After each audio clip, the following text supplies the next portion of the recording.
গল্প নায়েবান বধূ পর্ব ৮। দেখতে দেখতে আরও কিছুদিন কেটে গেল। ওরির সাথে অহনের সম্পর্ক দিনকে দিন উন্নত হচ্ছে। ওরি এখন অনেকটাই ফ্রি অহনের সাথে। অপরদিকে অহন তো আগেই ওরিতে ডুবেছে, এখন যেন আরও।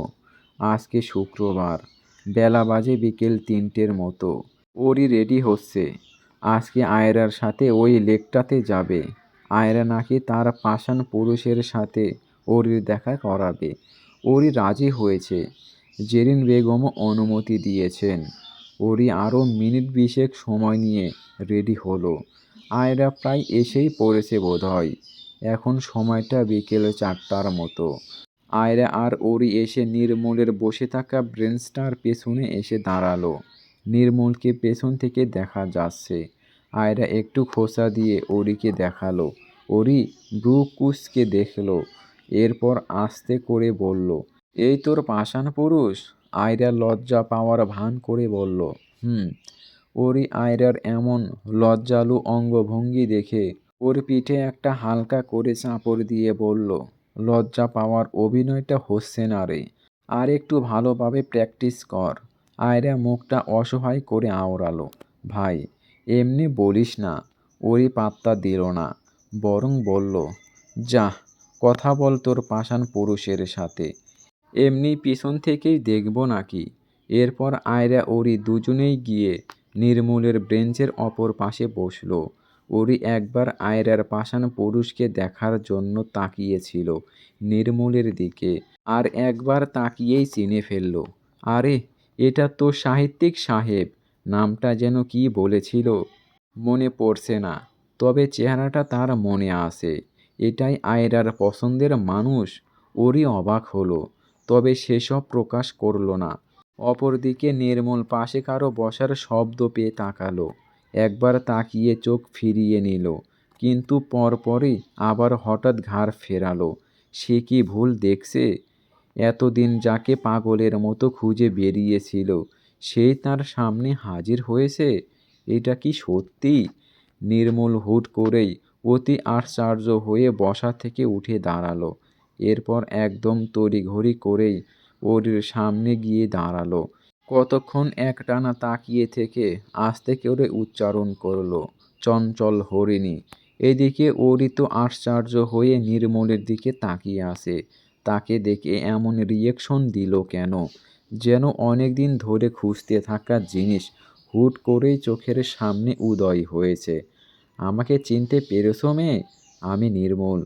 ওই যে সেদিন ঠিক এখানেই তোমার সাথে কথা হয়েছিল।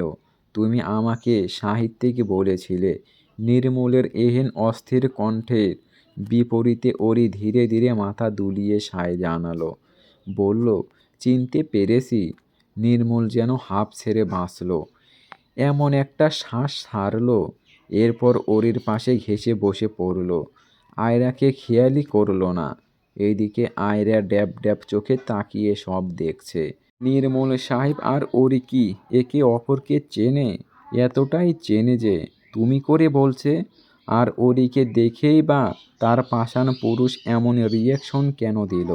আচ্ছা, তাকে কি দেখেনি? কথা বলল না কোনো। আয়রার মনটা কিছুটা খারাপ হলো। সেভাবেই ডাকল, নির্মল সাহেব।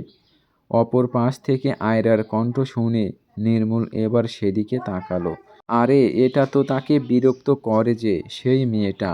এই মেয়ে এখানে কি করছে? নির্মল মনে মনে কিছুটা বিরক্ত হলো। এতদিন পর সে তার চঞ্চল হরিণীকে খুঁজে পেয়েছে। কোথায় একটু ভালোভাবে কথা বলবে ওর সাথে, কিন্তু তা আর সম্ভব হলো না বোধহয়। এই বাচাল মেয়েটা এসে জুটল। নির্মল একটা বিরক্তিকর শ্বাস ফেলে বলল, আপনি এখানে? আয়রার মনটা ফের খারাপ হলো। নির্মলের চোখে সে বিরক্তি দেখতে পাচ্ছে নিজের জন্য। আয়রা খানিকটা হাসার চেষ্টা করে বলল, অবাক হয়েছেন? নির্মল নির্বিকারে বলল, বিরক্ত হয়েছি। ওরির সামনে এমন সোজাসাপটা অপমানে আয়রা দমে গেল। এমনভাবে বলতে হলো কথাটা? আর একটু ভালোভাবে বলা যেত না? এই জন্যই সে নির্মলের নাম দিয়েছে পাষাণ পুরুষ। তবুও প্রসঙ্গ পাল্টে বলল, আজকে আপনার সাথে একজনের পরিচয় করাতে নিয়ে এসেছিলাম। কিন্তু এসে দেখি আপনারা আগে থেকেই পরিচিত। নির্মল একটু অবাক হলো। তাহলে চঞ্চল হরিণী এই মেয়েটার সাথে এসেছে? সে একবার ঘাড় ফিরিয়ে ওরির দিকে তাকালো। এরপর বলল, তুমি এই মেয়েটার সাথে এসেছো? ওরি এতক্ষণ বসে বসে নীরবে তাদের কথোপকথন শুনছিল। এবার নির্মলকে নিজের দিকে ফিরতে দেখে মাথা নাড়ল। বলল, হ্যাঁ, আয়রা আমার বেস্ট ফ্রেন্ড। নির্মলের মুখটা দেখার মতো হলো। শিট, এখন এই ঝামেলাটা সব সময় তার সাথে লেগে থাকবে। তবুও কিছু বলল না। অগ্রিম শালিকা বলে কথা। ও, তা বলো, কেমন আছো তুমি? ওরি একটু হেসে স্বাভাবিকভাবেই বলল, ভালো আছি। নির্মল মুগ্ধ চোখে দেখল ওরির হাসি। কি সুন্দর, একদম তার মায়ের মতো। অবশেষে সে আরেকজনকে পেল। ওরির হাসি দেখে যেন নির্মলের ঠোঁট অটোমেটিক প্রসারিত হলো। সেও হেসে বলল, আমিও ভালো আছি। পরপর একটু থেমে আবার বলল, তোমার নামটা কিন্তু জানা হয়নি সেদিন। বলেছিলে আবার দেখা হলে বলবে। এবার নিশ্চয় তোমার নাম শোনার অধিকার রাখি। ওরি এবার আর না করল না। আলতো স্বরে তার নাম উচ্চারণ করল। ইনান ওরি। সবাই ওরি বলেই ডাকে। নির্মল নামটা শুনে মনে মনে কয়েকবার জপল। পরপরই নিজেই নিজেকে বলল, ইনান ওরি, খুব সুন্দর নাম। এদিকে আয়রার ঠোঁট কামড়ে ধরে তাদের কথোপকথন শুনছে। সে এখানে এসেছিল ওদের একে অপরকে পরিচয় করিয়ে দিতে, অথচ নিজেই এখন এক পাশে পড়ে আছে। আচ্ছা, নির্মল সাহেব ওরির ব্যাপারে এত উতলা হচ্ছেন কেন? সে এতদিনে যতটুকু চিনেছে তাতে নিঃসন্দেহে বলা যায় নির্মল স্বল্পভাষীর মানুষ। ওর সাথে নিজ ইচ্ছাতে এত কথা বলার মানে কি? অপরদিকে নির্মলের এত কথাতে ওরই এখন একটু বিরক্ত বোধ করছে। সাহিত্যিক মানুষ আবার এত কথা বলে নাকি? কপালে ভাঁজ ফেলে সে আয়রার দিকে তাকালো। ইশারা দিয়ে বোঝালো এখানে আসতে। আয়রা এগিয়ে আসতেই ওরই হাত বাড়িয়ে তাকে টেনে নিয়ে আয়রার প্রশংসা করতে লাগলো, যেন নির্মল একটু আয়রার প্রতি নরম হয়। নির্মলের মনোযোগ সেদিকে নেই। সে শুধু ওরির দিকে তাকিয়ে আছে, আর আয়রা নির্মলের দিকে। তার মধ্যে ওরির ফোন বাজতেই সে মোবাইলটা বের করে দেখল অহন কল দিয়েছে। ওরি রিসিভ করলো। ওপাশ থেকে কিছু বলতেই মাথা নেড়ে সায় জানালো। এরপর কলটা কেটে ওরি সামনের দিকে তাকালো। নির্মল আর আয়রা দুজনের নজরই তার দিকে আবদ্ধ। সে একটু হাসার চেষ্টা করে বলল, আমার না ইমার্জেন্সি একটা কাজ পড়ে গিয়েছে, যেতে হবে। আসছি কেমন? আয়রা ব্রু কুঁচকালো। কী কাজ? কোথায় যাবি? ওরি একটু ভাবলো। এখন তো এটা বলতে পারবে না যে তার বর কল দিয়ে বলেছে তাকে নিয়ে ঘুরতে যাবে, কারণ বিয়ের কথা এখনও কেউ জানে না। তাই কোনো মতো এক টন বাহানা দিল, ওই আর কি, পরে বলবো নে। এরপর আর কারো প্রত্যুত্তরের অপেক্ষায় না থেকে উঠে গেল। আসার সময় আয়রার কানে আবার অল দ্য বেস্ট বলতে ভুলেনি। নির্মল এবার ওরিকে থামানোর চেষ্টা করেও পারেনি। ধ্যাত, কি হলো এটা? ওরিকে এখন যেতে হবে কেন? সে যে কতদিন ধরে এই মেয়েটাকে এক পলক দেখার জন্য ছটফট করেছে, সেটা কি মেয়েটা জানে? নির্মল সাহেব। আয়রার কণ্ঠ শুনে নির্মল পাশ ফিরল। নিজের অস্থিরতা দমন করে শুধালো, ওরি আপনার বেস্ট ফ্রেন্ড? আয়রা মুখে জোর করে হাসি ফুটালো। নির্মল ওরিকে নিয়ে এত কনসার্ন দেখাচ্ছে কেন? বলল, হ্যাঁ, আপনি কিভাবে ওরিকে চেনেন? নির্মল প্রশ্নের উত্তর দিল না, বরং আবার উল্টো প্রশ্ন করল, ওরি কিসে পড়ে? মানে আপনারা কোন ক্লাসে পড়েন? আয়রা এবারও অনিচ্ছুকভাবে প্রশ্নের উত্তর করল, আর কয়দিন পর এইচএসসি দেব। ও। এরপর আবার চুপ হয়ে গেল। আয়রা হাঁসফাঁস করছে। নিজের প্রেমিক পুরুষকে অন্যের জন্য ছটফট করতে দেখে তার ভালো লাগছে না। ওরে কি তার চেয়ে বেশি সুন্দর? না তো। তাহলে নির্মল কেন ওরির প্রতি বেশি আগ্রহ দেখাচ্ছে? পরক্ষণেই আবার মাথা নাড়ল। না না, সে ওরিকে হিংসে করছে কেন? কেমন আছেন নির্মল সাহেব?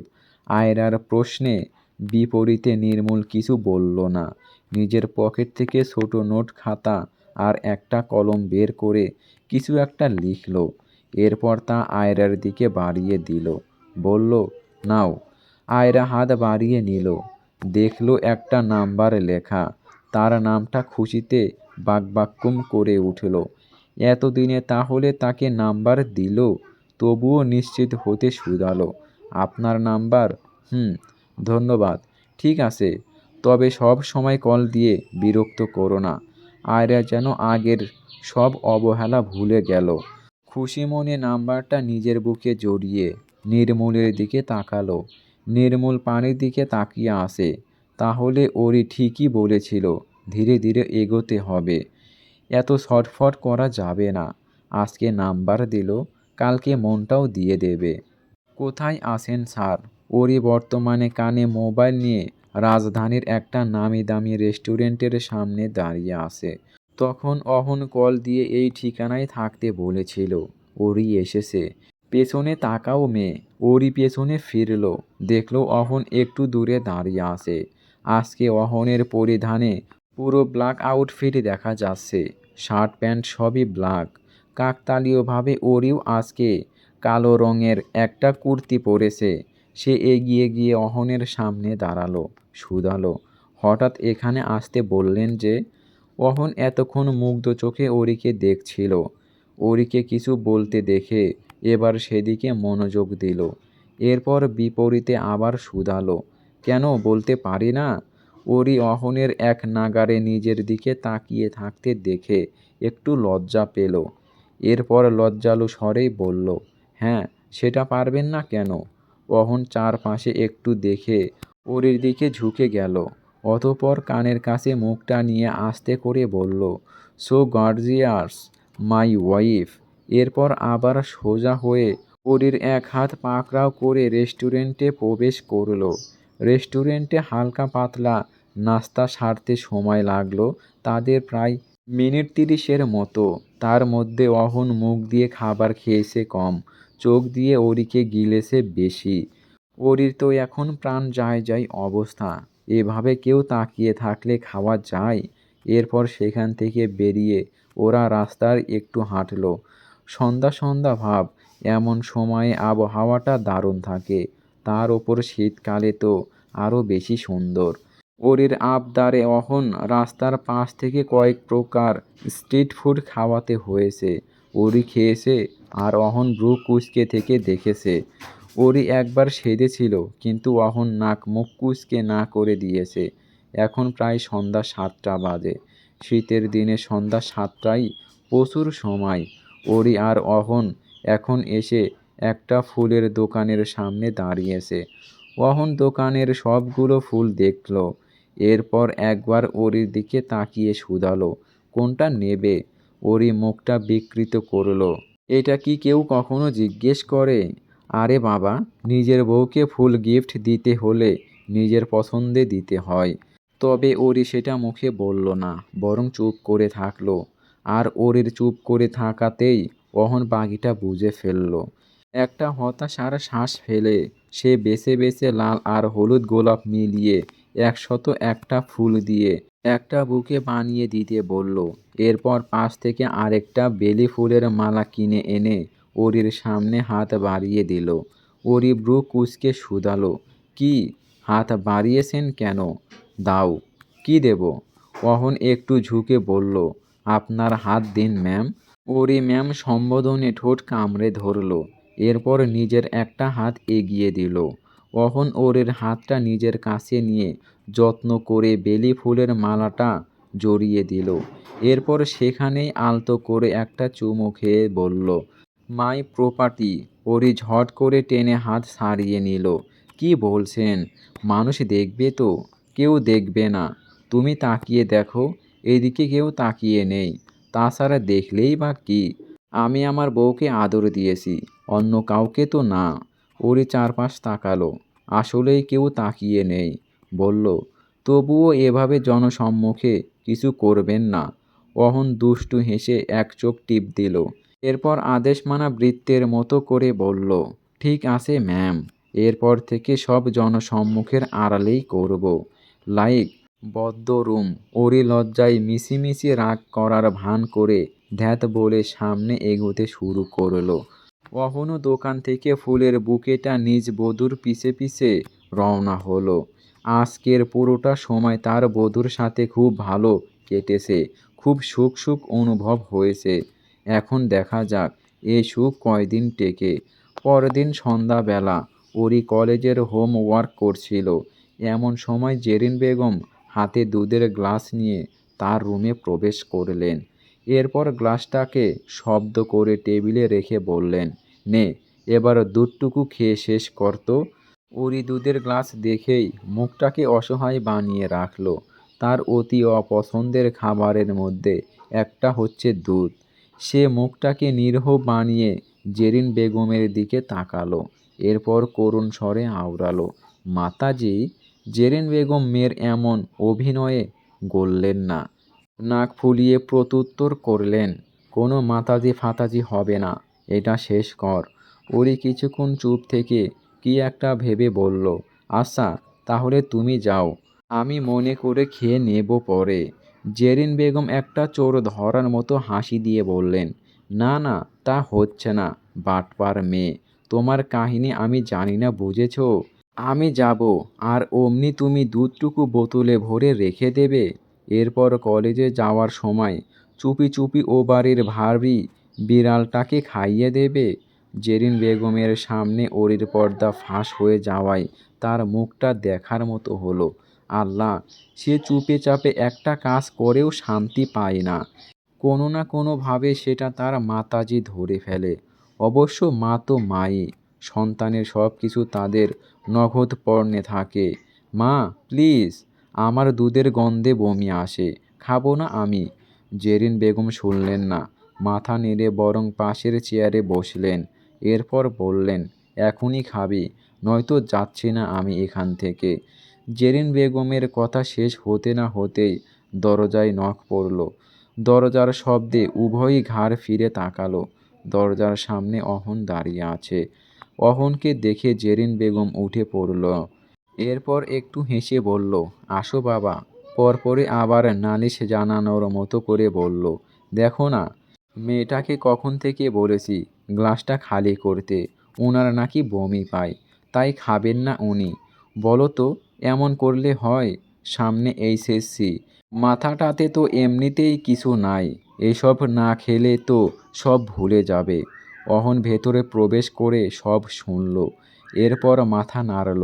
জেরিন বেগমের কথা একটাও মিথ্যা না। এক পলক ওরির দিকে তাকিয়ে হালকা গলায় প্রত্যুত্তর করল, আচ্ছা আন্টি, আমি দেখছি। জেরিন বেগম আর কথা বাড়ালেন না।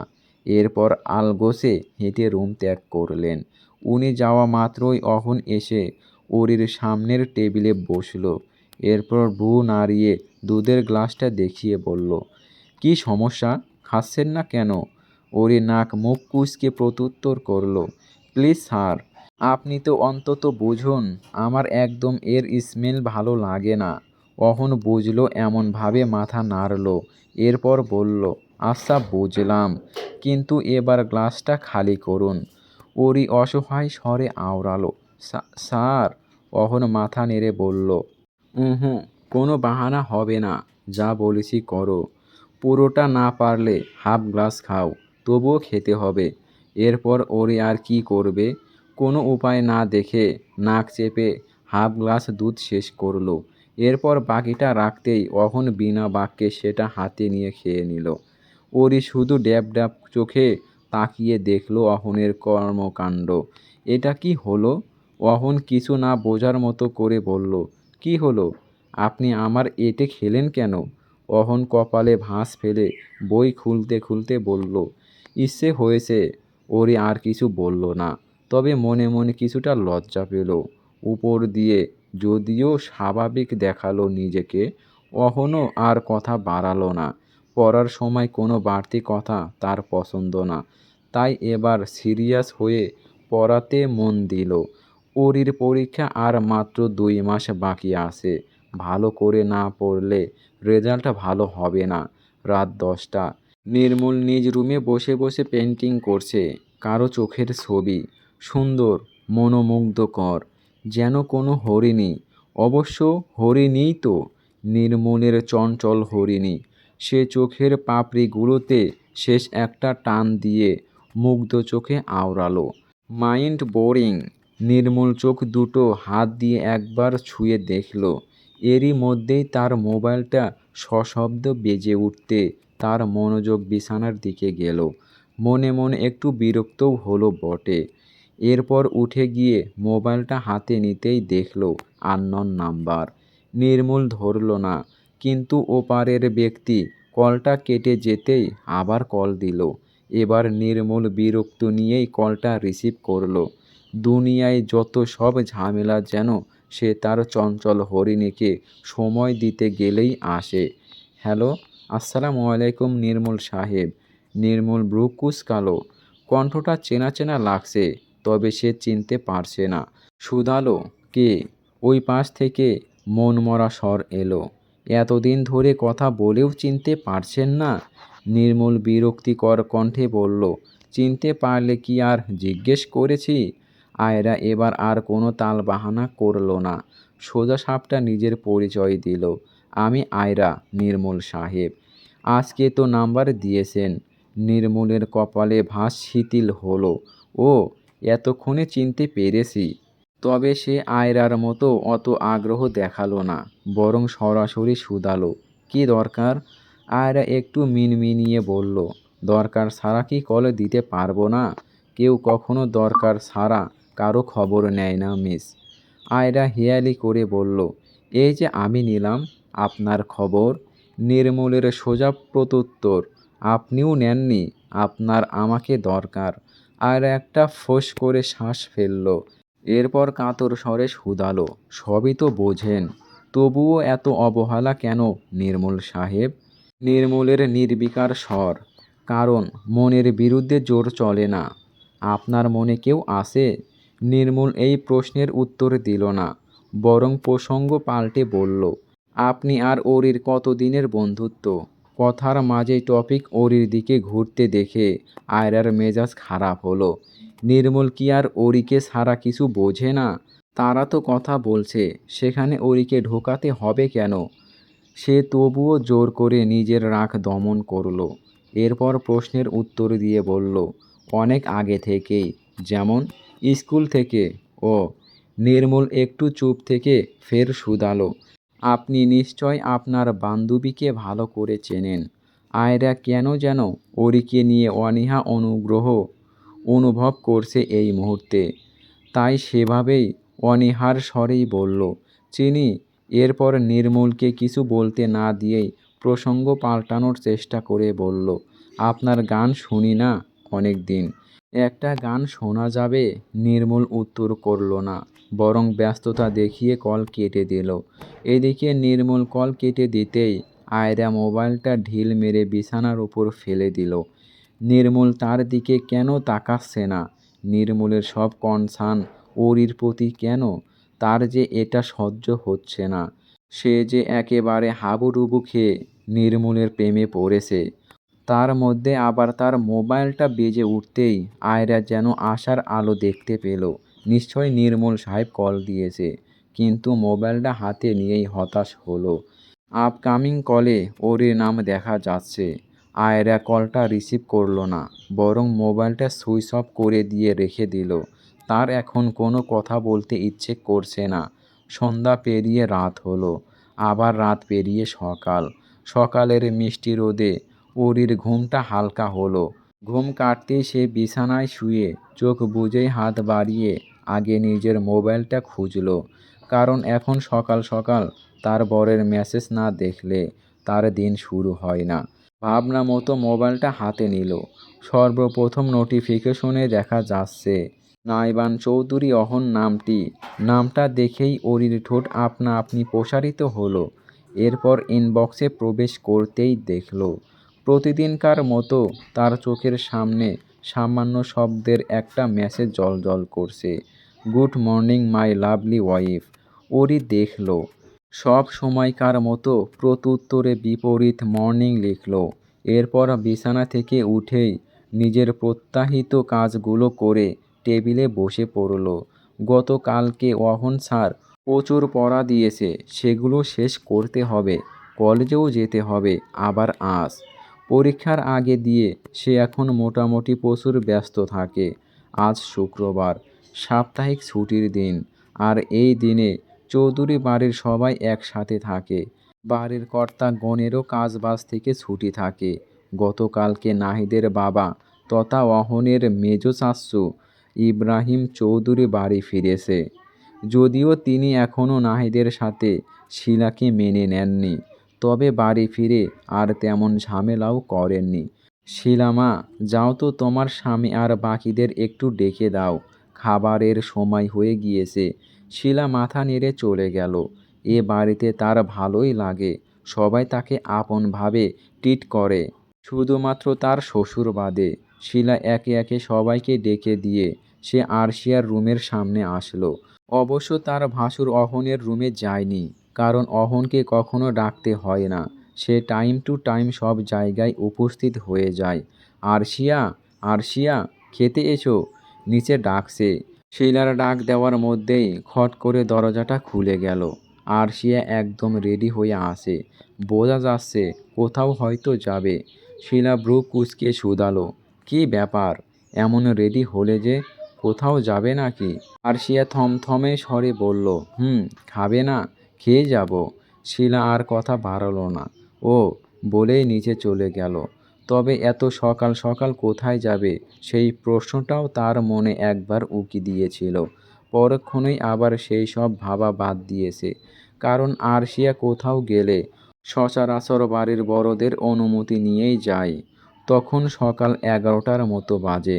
কিছুক্ষণ আগে গিয়ে জিহাদ ওরিকে এই বাড়িতে নিয়ে এসেছে। ওরি অবশ্য আসতে চায়নি প্রথমে, তবে খাদিজা বেগম নাকি বলে দিয়েছে আসতেই হবে, তাই আসতে হয়েছে। যদিও উনি অহনকে যেতে বলেছিল প্রথমে, তবে আগামীকাল কলেজের একটাই লেকচার তৈরিতে ব্যস্ত হওয়ায় সে যেতে পারেনি। তাই অবশেষে বাধ্য হয়ে জিহাদকে পাঠানো। ওরি এসেই প্রথমে খাবার টেবিলে বসলো। বিরিয়ানি রান্না করা হয়েছে, আর যেখানে বিরিয়ানি সেখানেই ওরি। ওরি খেতে খেতে খাদিজা বেগমকে শুধালো, এত ভালো বিরিয়ানি রাঁধো কীভাবে মামুনি? একদম রেস্টুরেন্টকেও ফেল করিয়ে দেবে তুমি। খাদিজা বেগম বললেন, অতটাও ভালো হয় না, তুই বরং বেশি বেশি বলিস। আরে না না, তুমি আমার দেখা সেরা রাঁধুনি। খাদিজা বেগম লজ্জা পাওয়ার ভান করে একটু হাসলেন। এরপর ওরির মাথায় হাত বুলিয়ে দিয়ে বললেন, পাকা বুড়ি, আচ্ছা ঠিক আছে, তোকেও রান্না শিখিয়ে দেবনে, পরে তুইও সেরা রাঁধুনি হয়ে যাবি। ওরি খেতে খেতেই হেসে মাথা নাড়ল। এরপর তার খাওয়া শেষ হতেই সে ওই চেয়ারে বসেই একটু রেস্ট নিয়ে রুহির রুমের দিকে যাওয়ার জন্য উপরের দিকে রওনা হলো। রুহির রুমের সামনে এসেই যেই না দরজা নক করতে যাবে, অমনি অনুভব করলো একজোড়া ঠান্ডা হাত তার কোমর স্পর্শ করে মুহূর্তেই তাকে দেয়ালের সাথে বন্দি করে দিয়েছে। ওরই তো ভয়ে জমে গিয়েছে। চিৎকার করতে নেবে এমন সময় কানের কাছে শুনতে পেল কারো উষ্ণ নিঃশ্বাসের শব্দ, সাথে ফিসফিসিয়ে বলা, চিৎকার করো না মেয়ে, আমি। অহনের কণ্ঠ শুনে ওরি ফোঁস করে একটা শ্বাস ফেলল। এরপর রাগ দেখিয়ে বলল, এমন হুটহাট আক্রমণ করেন কেন স্যার? কবে জানি আপনার এই সব আচরণের জন্য পটল তুলে ফেলি। অহন ওরের কানের নিম্ন অংশে আলতো করে নিজের ঠোঁট ছোঁয়ালো। পরপর মুখ তুলে কপালে আর একটা চুমু খেলো। এরপর পুনরায় একইভাবে বলল, আচ্ছা আর করব না ম্যাম। ওরি অহনের কাণ্ডে লজ্জায় গুটিয়ে গেল। এরপর এদিক ওদিক তাকিয়ে মিছে রাগ দেখানোর ভান করে বলল, সরুন, এটা আপনার রুম না, যে কেউ দেখে নেবে। অহন একটু ঠোঁট প্রসারিত করল, বলল, দেখবে না ম্যাম, তবুও সরুন না স্যার। হুম, এভাবেই থাকো, ভালো লাগছে। Please sir. অহন এবার সরে আসলো। মুখটাকে গম্ভীর করে বলল, আমাকে আর স্যার বলবে না মেয়ে। এক লাইনে কতবার স্যার ডাকো, মনে হয় কোনো স্টুডেন্টের বাসায় আসি। হুট করেই অহনের এমন নিষেধাজ্ঞায় ওরই অবাক হলো। কপালে ভাঁজ ফেলে নাদান স্বরে শুধালো, তাহলে কি বলবো স্যার? আবারও? অহন চোখ রাঙালো। ওরি তড়িঘড়ি করে দুহাত দিয়ে শান্ত করার ভঙ্গিতে বলল, সরি সরি, মিস্টেক। তাহলে কি বলে ডাকবো আপনাকে? অহন নির্বাকারে বলল, কেন, নাম ধরে? ওরি মাথা নাড়তে নাড়তে বলল, না, আমি আপনাকে নাম ধরে ডাকতে পারবো না। পারবে না কেন? পারবো না মানে পারবো না। আচ্ছা, তাহলে যান, ডার্লিং, যে কোনো একটা বলে ডেকো, আমার অসুবিধা নেই। ওরি অসহায় চোখে তাকিয়ে বলল, মজা করবেন না তো? মজা করছি না, আমি এসব বলেও ডাকতে পারবো না। অহন ফোঁস করে একটা শ্বাস ফেলল। এরপর ওরির কাছে এগিয়ে এসে টুপ করে গালে একটা চুমু খেয়ে বলল, তাহলে অরণ্যার বাবা বলে ডেকো। ওরি কপালে ভাঁজ ফেলে শুধালো, অরণ্যা আবার কে? অহন দুষ্টু হেসে বলল, কেন, আমাদের মেয়ে। ওরি একটু রাগ দেখিয়ে পরপর নিজেও অহনের সাথে হেসে ফেলল। এত সুখী সে।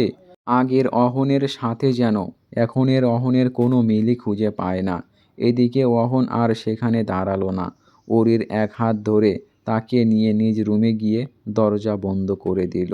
অপরদিকে অহন সেখান থেকে সরতেই সেই জায়গাটা থেকে একটু দূরে আরশিয়া অবওয়ায় দেখা গেল।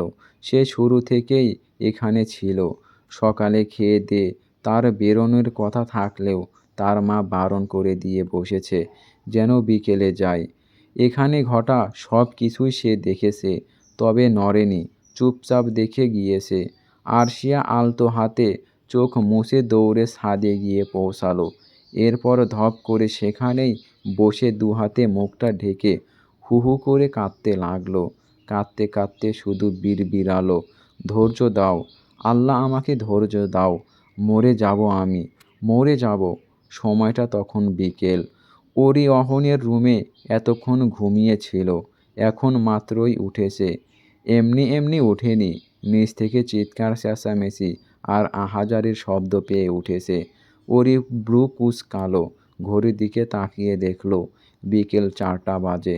এমন সময় আবার কি হলো? সে অহনকে চারপাশে খুঁজল, না, এখানে নেই। এরপর ঝটফট নিজেকে গুছিয়ে নিয়ে নিচে নামলো।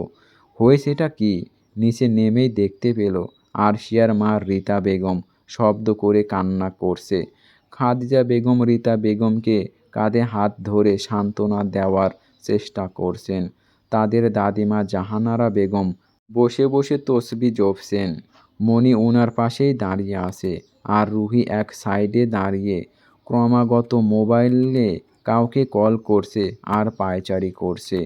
বাড়ির পুরুষগণ কাউকে আশেপাশে দেখা যাচ্ছে না। হয়েছেটা কি? ওরির যেন কোনো কিছুই বোধগম্য হচ্ছে না। ওরি ব্যস্ত পায়ে রুহির দিকে এগিয়ে গেল। এরপর চিন্তিত চোখে তাকিয়ে শুধালো, কি হয়েছে গো রুহিপু? সবাই এমন করছে কেন? রুহি কান থেকে মোবাইলটা নামালো। এরপর ওরির দিকে তাকিয়ে একটু দমা ও চিন্তিত কণ্ঠে প্রত্যুত্তর করলো, আরশিয়াকে সেই দুপুর থেকে খুঁজে পাওয়া যাচ্ছে না রে। চলবে। কেমন লাগলো গল্পটা? এই পর্যন্ত অবশ্যই কমেন্ট বক্সে কমেন্ট করে জানাবেন। আর আপনাদের একটা কমেন্ট আমাকে অনেক উৎসাহিত করে, তাই কমেন্ট করতে ভুলবেন না।